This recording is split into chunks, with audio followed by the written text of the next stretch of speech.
When did like the ideas behind Growing Pains first start to materialize? So I had the name before I had any of the songs on there. You directed the Good Intentions music video. I felt so like in control of the clarity of the narrative then. I always listen to those songs back to back because they feel like they're sequels to one another. If I didn't tell you that, no one really would know it. What fell out were 2 visitor passes from my therapy. I've been seeing therapists since 2020. Making music when I'm actually putting my feelings in it is far more therapeutic than just trying to squeeze out a hit or something like that. Do you feel like you kind of flipped that switch off to let your heart tell this story? This is a better introduction to me as a person than anything else you could listen to. Do you feel yourself kind of finding a balance between those two halves of who 24kGoldn is?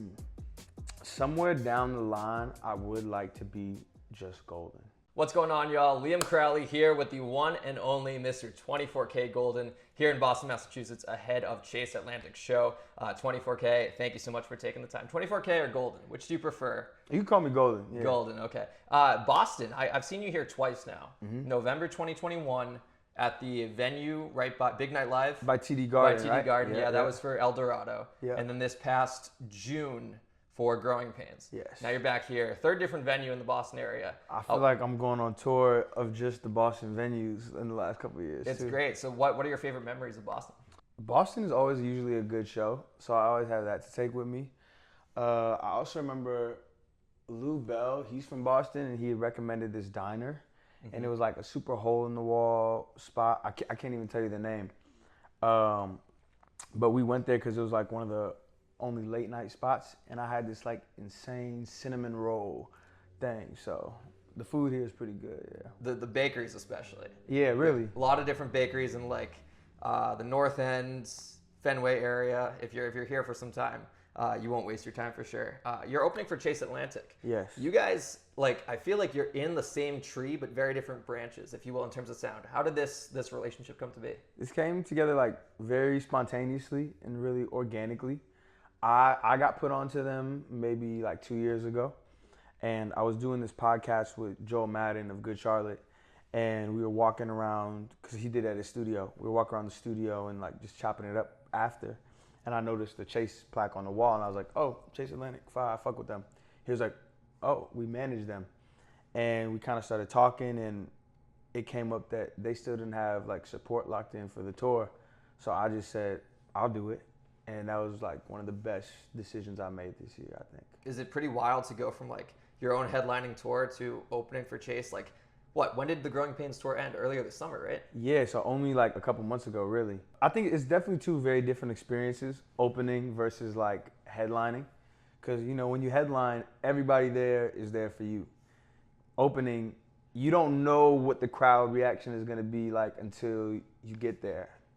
Luckily, their fans are fucking awesome, and they show a lot of love. And like, at some of the shows, I felt like, damn, this feels like a Golden show when I'm doing my set.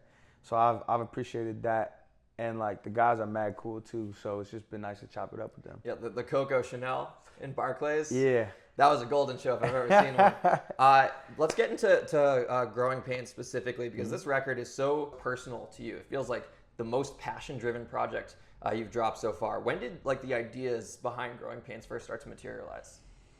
So I had the name before I had any of the songs on there.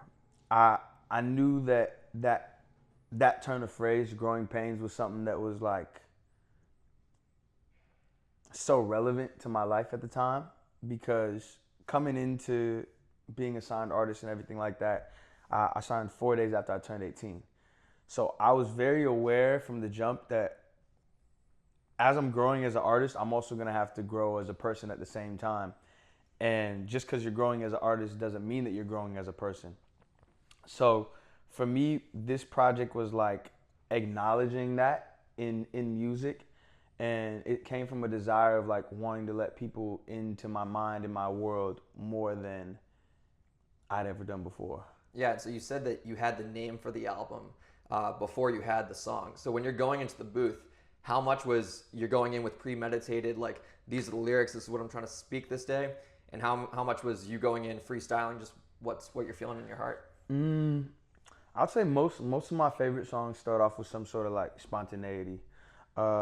Even if it's like building that being spontaneous off of a nugget or a thought. Like, I'm constantly voice memoing stuff. I'm constantly like writing down maybe just one line or a concept so I can return to things. But I normally don't know what's gonna happen in the studio until it happens. And Good Intentions to me is like, that's the headlining song Yeah. off this record. And it feels like it's like a sequel to Mood, right? A lot of the lyrics in this song are a direct reflection of your success with that song. So when did those feelings start to materialize? Because Mood came out 3 years ago. Yeah. Good Intentions dropped this past January. When did you start to feel what you were feeling in that song? Well, I had been feeling it for a long time, but I don't know, the kind of person that I am, it's hard for me to be vulnerable, because you know, we're guys, we're constantly told, like, you know, you got to be stoic and strong or whatever you're told. But I feel like music and art is the one place where we should be vulnerable, if not in every aspect of our life. And all those thoughts and ideas, they've been ruminating for a long time, but it wasn't until, you know, 2023 when I started making the project that I finally felt comfortable with my vulnerability. I'd gone through so many like trials and tribulations, and I was just like, fuck it. If no matter what happens in my music career, I want to at least be able to stand on the fact that I put myself out there and that I was authentic and that I let people in. And it doesn't matter if it gets 1 billion streams or 100 streams. Like, I did my part. The rest is up to the world. There are a couple lyrics from Good Intentions. I mentioned this to you at the Boston show a couple months ago that like really spoke to my heart. So I want to hit you with 3, and you just kind of tell me what your thought process was behind them. Starting with copy pasting compliments, don't mean a single one. I'm addicted to attention, anything to catch a buzz. What's the thought process behind that lyric? So the whole writing process of this song was really cathartic, and when the way this song came together, it wasn't like me writing each individual lyric. Pretty much 80% of the lyrics that you hear in there came from a freestyle. I just freestyled most of it. So it was really just like unleashing everything. And I think when I said copy pasted compliments don't mean a single one, I'm addicted to attention, anything to catch a buzz, it's a two-way street of me receiving them, but also giving them. Like, San Francisco is where I grew up, and it's a very different place culturally and socially than LA. LA, it feels like superficial, and people are saying anything to get the like it's a computer program where you can put something in and expect to get the same thing out of it. So people are just saying whatever they think is going to allow them to get whatever it is that they want out of you, without being individualized or really seeing you for who you really are. And that shit's fucking annoying. And I even caught myself doing that at times, of just being like, just not real with others and not real with myself. And I feel like that's something a lot of us do, whether you're in LA or not, but just, we're not saying what we mean and we're not meaning what we say. And I wanted to shine a light on that. Yeah, we're a product of our environment, right? So you spend too much time in one place, you start to reflect what's around you. So I think that's a very fascinating insight. The next lyric, which has a bit of a specific question to it, lust took over love, and now look at where we ended up with the only one who really know me blocking me for months. When I hear the words love and lust in a 24kGoldn song, I immediately think of the song Love or Lust from El Dorado. So the twofold question is obviously the mentality behind that lyric, where it's coming from, but also, do you view your music as like existing in one big cinematic universe, kind of like The Weeknd, all of his songs are connected, Bon Jovi references characters in other songs? Do you feel like all of Golden's music kind of interconnects like that? Whether it was intentional or not, it does, because it's all coming from me. And it's nice to do these reflections looking back, because when I'm making a song, I might not necessarily be like planning it out to create this cinematic universe, like you said, but it kind of ends up being that. And, you know, like looking back to El Dorado and Love or Lust, that was definitely more of a lustful time in my life than a loving one. And I think that bar was kind of acknowledging that period of life, and like, yeah, just acknowledging it. And then what was the first part of that question? Oh, just the thought process behind the lyric. Oh, But I feel like you kind of explained it there. yeah, and then I also I had broken up with my girlfriend like maybe a couple weeks before I made that song, and that was definitely on my mind when making this album too, because that was my first real relationship out of high school, and it's weird dating in this time, in this day and age. And she was amazing, but it was just reflections on that.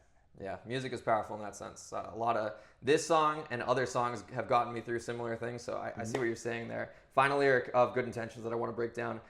This one really hits. Mama say she proud of me, don't know what I've become. Yeah. I feel like for me in my life, you know, we present a certain element of ourselves to our parents, our friends, our family that sometimes isn't our true whole self.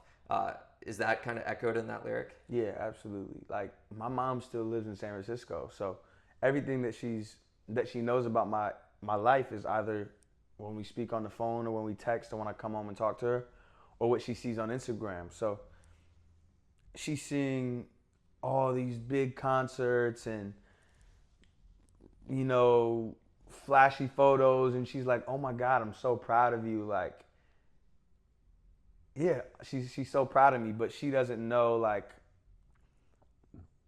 the things, that the sad moments. She's not there when, you know, I might be waking up feeling like shit and I just gotta cry for a little bit, and I don't necessarily want her to know either, because I want to protect her peace and I don't want her worrying about me. But it's like it's hard to be real with your parents about hard stuff. And it's like when push comes to shove in our darkest moments, that's when we turn to them. And Yeah. you wish it could be easier in those moments where they're like, I'm moderately okay, but I want to talk right now. So you don't have to get to the dark moments to come and talk. Exactly. Yeah. Let's talk about the visualization of that song too. You directed the Good Intentions music video, which I thought was so sick. And also too, like I said at the beginning of this, the lyrics are very, you know, we're referencing mood, but we're not being deliberate. The music video, you're burning those plaques. Yeah. Like, it is very much like we were hinting at it in the song, and now you see the visuals, and you're like, no, we're hammering this home. Yeah. Talk to me about just the power of making a creative decision like that. I think power is the perfect word to use, because I felt so like in control of the clarity of the narrative. Then it's like you're not gonna. It's straight from my mind to your eyes, so there can be no misconception. So I co-directed that with my cousin Jay, actually, and the whole idea was doing a road trip from LA to San Francisco. So in the process of shooting that video, we actually had to do a road trip from LA to San Francisco. So I brought my friends, I brought all these plaques, and it was like a return to my roots. That was the whole theme of it. And a lot of people hearing this song and seeing the video, like, they thought me and Ian were beefing or something like that. That's not what it's about at all. It's about attachment and me not wanting to be the musical equivalent of the guy who keeps telling people I could have went D1 in, you know, or whatever, 20 years down the line. Like, I don't want to be attached to the past. I want to keep innovating and expressing, and to do that, I feel like I had to let something go to open my hands to receive more. Yeah, there's power too in like burning something. It's like, Yeah. oh man, it's gone, it's turned to ash. After Good Intentions, we get Rush, and I always listen to those songs back to back because they feel like they're sequels to one another. Is that? Would you say the same? Yeah, I was really specific with the order of this project, because I remember in El Dorado I had wanted a different order, but we already submitted it, so I couldn't really go back on it. The order of El Dorado is great too, but there was like 3 songs I wanted to change positions. But with this one, I was like, let me really like sit with this, let this shit marinate, and figure out what is the story that can be told through all of that. So Good Intentions is like the thesis statement. Rush is like the action-packed opening scene that you're getting of the movie. And a lot of people have different ideas about what that song is about, but for me, it's actually about like nicotine. And like it's kind of like, it's not the coolest thing to have an issue with, but I remember I was like fucking buying a new vape every day, and like There's a lyric about that, right? Like someone bought another vape. Oh, that was in Not Innocence. not in that song, but later in the album. Yeah. So kind of tapping back into that. Yeah. And if I didn't tell you that, no one really would know it. They think it's about a girl or something about that, but it's really just about these things that we use to like fill the void within ourselves and how that feels. Yeah, that short-term validation, and Yeah. you're delaying the long-term.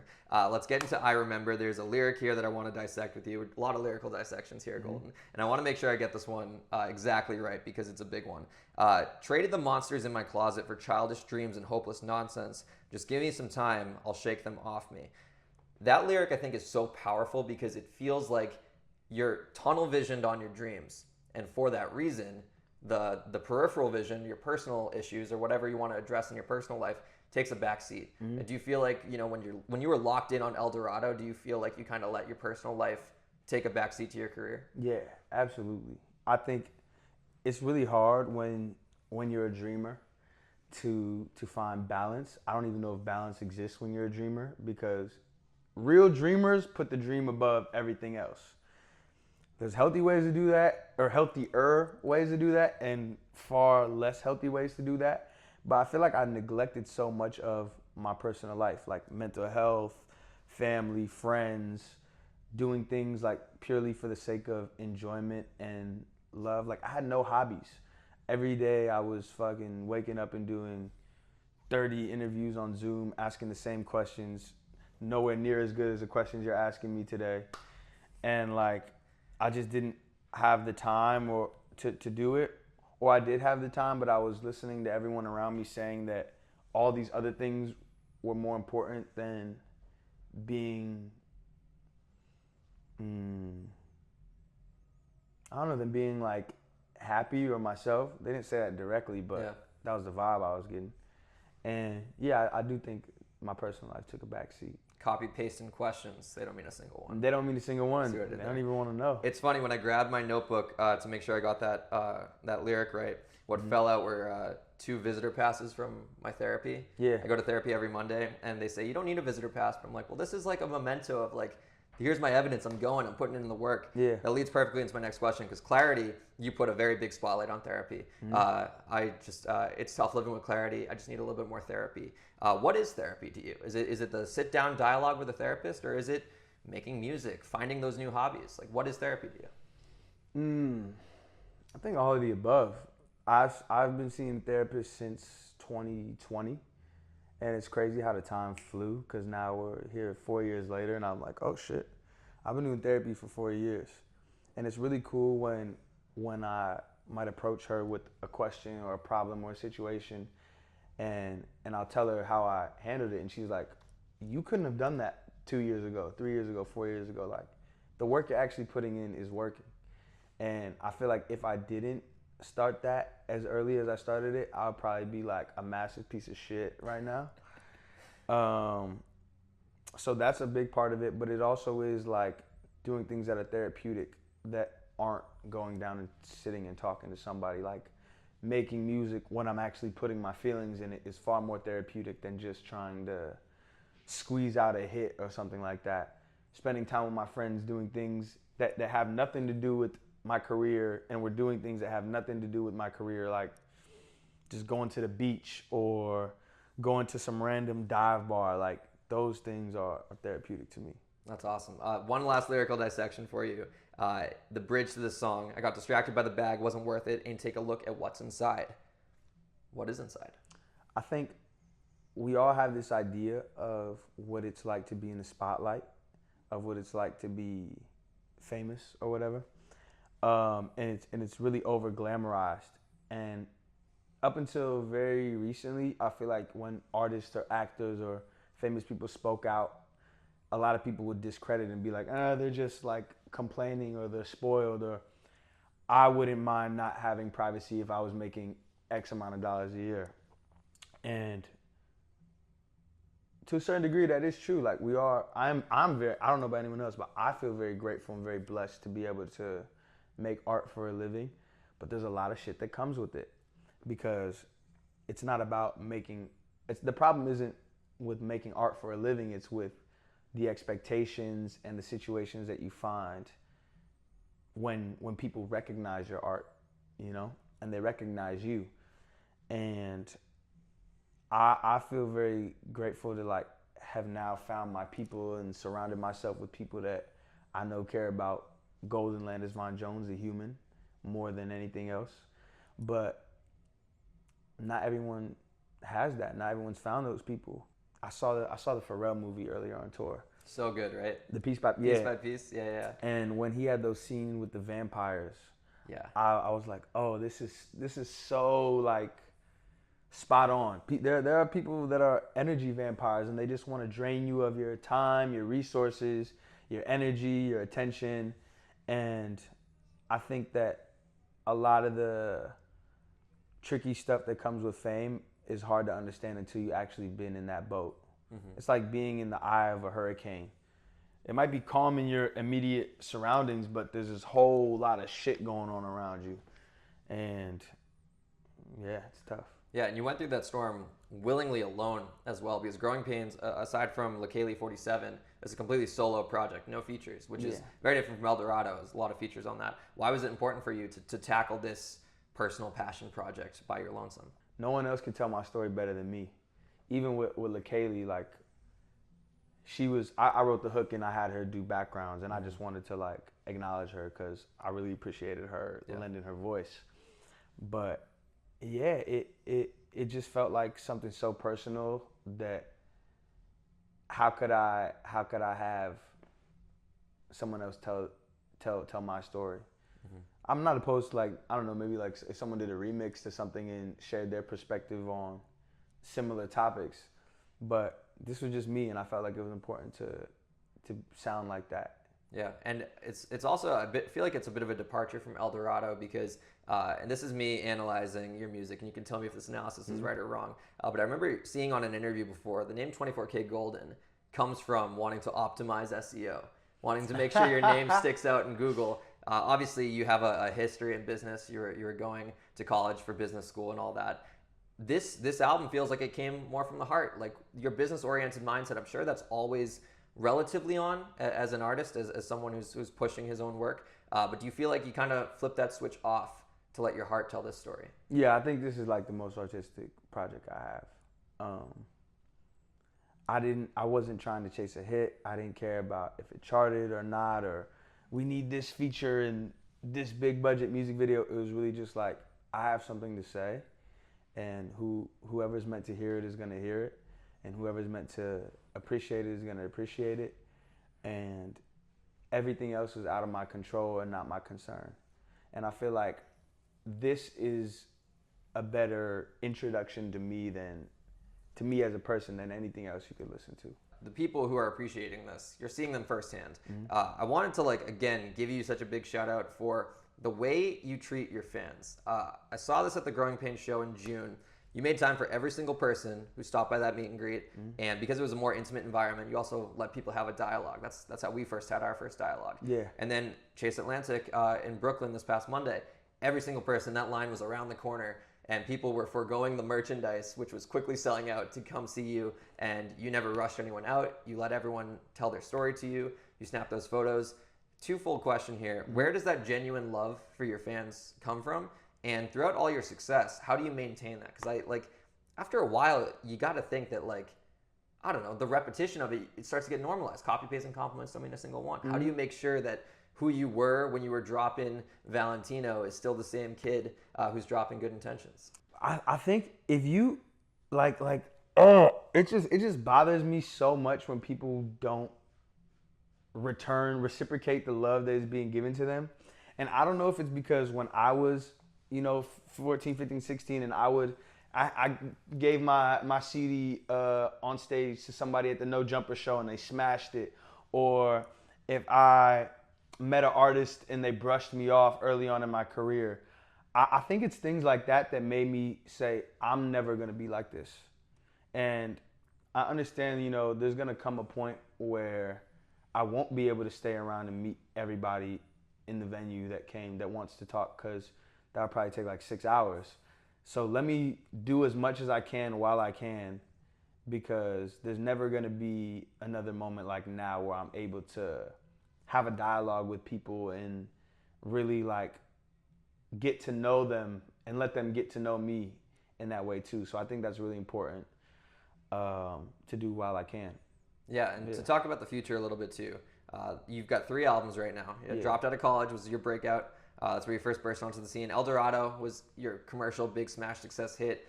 Growing Pains, your passion project, what was really personal and intimate to you. What comes next? That's a question for 24kGoldn. I don't know. I just want to keep making music and keep evolving my sound. And I feel like now that I've given people the origin story, there's so much we can go from here. But this was really important for me to do with Growing Pains before doing anything else.